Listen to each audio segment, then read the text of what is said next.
zaidi ya watu 1700 kutoka katika vijiji vya mikoa ya Arusha, Manyara pamoja na Dodoma wamenufaika na mradi wa matumizi ya nishati mbadala unaotekelezwa na shirika la Kakute Project kwa kuboresha biashara na kilimo, ambapo inaelezwa kwamba mradi huo umefadhiliwa na Duen Foundation kutoka nchini Uholanzi kwa euro 215 sawa na milioni 560 za Kitanzania. Naitwa ndugu Livinus Manyanga, ni afisa mtendaji wa taasisi ya Kakute kama katibu mtendaji.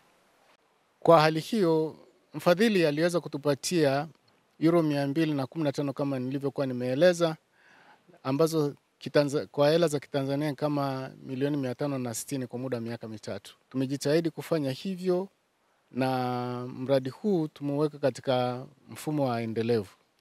Ni tumaini letu kwamba tutapata ushirikiano kwa ngazi ya kata, maafisa maendeleo na maafisa watendaji katika ngazi ya kata wanaendelea kushirikiana na sisi katika kubuni miradi mingine mipya itakayoweza kuwezesha huu mradi uweze kusimama imara na kuwa endelevu. Miradi hii imeonekana ina mafanikio makubwa na inaleta changamoto au mabadiliko katika ngazi ya vijiji. Huduma nyingi zimeenda kupatikana, kilimo kinaendelea kuboreshwa na biashara ndogo ndogo zinaendelea kuongezeka. Waliokuwa wanauza vinywaji baridi wameweza kuongeza idadi ya walaji. Waliokuwa wanafanya biashara za kulima mboga mboga wameweza kupata maji kwa ajili ya kunyeshea mboga zao. Waliokuwa na shida ya maji kwa ajili ya mifugo yao wanapata maji kwa ajili ya mifugo.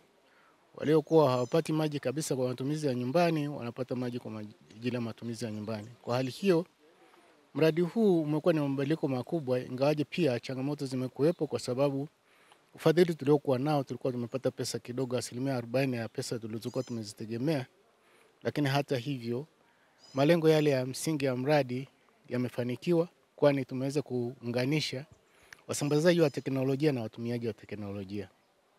Akizungumza mkoani Arusha, ofisa maendeleo wa wilaya ya Babati mkoa wa Manyara, January Bikuba, alipokuwa kwenye mkutano wa wadau wa tathmini ya mradi wa nishati mbadala uliotekelezwa kuanzia Julai mwaka 2022 hadi Juni 2025. Mimi naitwa January Bikuba, ni afisa maendeleo ya jamii wa halmashauri ya wilaya ya Babati.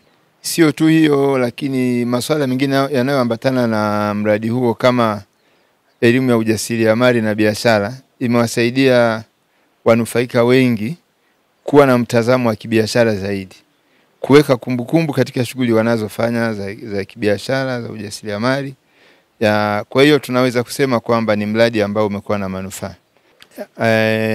Ili mradi huu uweze kuendelea, ni vizuri tuangalie namna gani kama serikali kuchukua yale mambo mazuri ambayo tumejifunza kwenye ule mradi. Naitwa Sara Minja, natoka kwenye taasisi ya watoto yatima kata ya Bwawani. Kwa kweli hiyo sola huwa inatusaidia sana, na sio kituo kama kituo, inasaidia jamii nzima inayotuzunguka katika kitongoji kizima. Tunawasaidia watu karibu 3000. Mwanzo tulikuwa sana kwa siku tunaweza tukawachotea watu 5 na maji yanakwisha kwa sababu hatuwezi kupampu maji mengi kutokana na hali ya mafuta. Tuna pampu kutumia umeme wa sola ambao kwa siku tunaweza tukapampu sim tanki ya lita 30 mpaka 40. Na yale maji tunatumia kwa kuwapa wenye mifugo, jamii inayotuzunguka, tunalima bustani. Sisi wenyewe tunayatumia kwa njia zote, kwa namna yoyote ile hayaishi.